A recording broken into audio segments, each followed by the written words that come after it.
My name is Eliphas Gitonga, a researcher in public health with an interest in reproductive health. I'm currently doing a fellowship in urban family planning, specifically looking at the use of family planning among the refugees within Nairobi city. The biggest number of urban refugees who are in this Nairobi are actually Somali speaking. And my key issue was to look at how they use and how they can use better. I would want to discuss, out of the research I have done, key interventions that can be done to make sure that family planning has improved within the Somali community.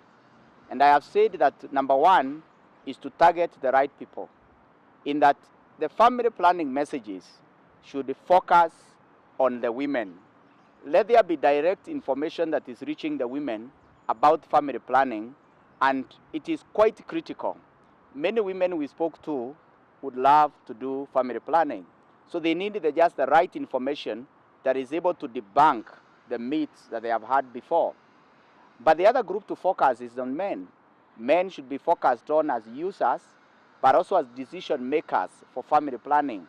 Let them understand the benefits to the children, but even to the family or to the broader community that they do have. The youth, who are very flexible in terms of information, should also be the right people to approach, where they are approached very early, because our discussions with the youth indicated that they are thinking differently because of the multiple interactions they are having with the other youth, but also the change of life that has come. And again, the technology that is informing them, it has changed their minds of thinking. So family planning among the refugees would have a critical change if the right people are approached properly. And the second intervention would be approach them with the right people. And the main point here is the Somalis would want to be given information by fellow Somalis. And that would mean that the health workers from this community, or the people that are doing advocacy, if they would be from this community, the use would be higher, because one unique thing with Somali community is that they are very secretive. They are very conservative. They want to trust mostly their own. This is due, of course, to the many challenges they have also faced from the external directions. So their own is more trusted than the other people. But the right people would also mean, why can't we have men approaching men?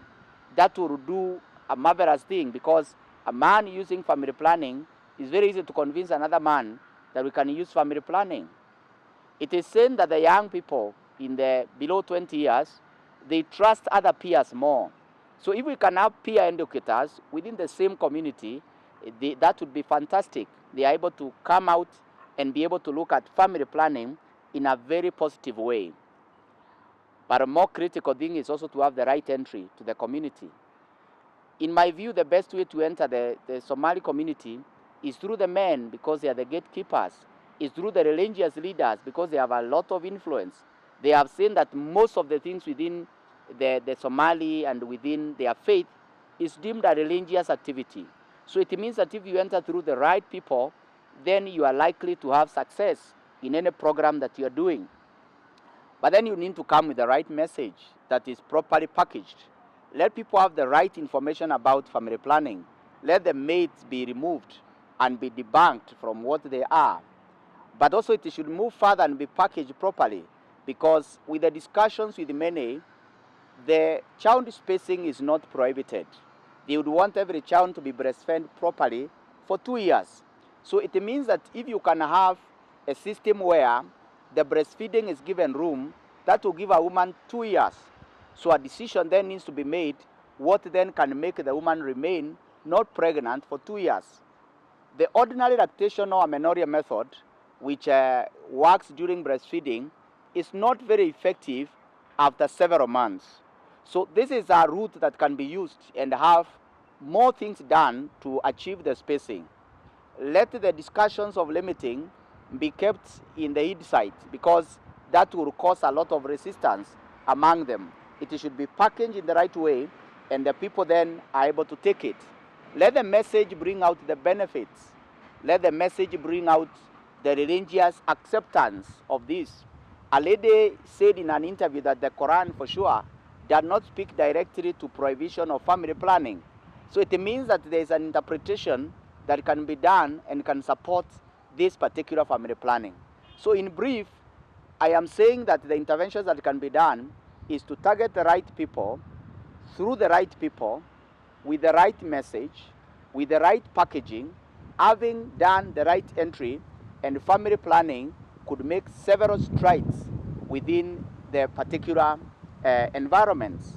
Quoting the medical officer of health again today, he said that their future plans is to have outreaches that are done by Somalis, targeting a Somali residential area, and they're expecting great outputs from that.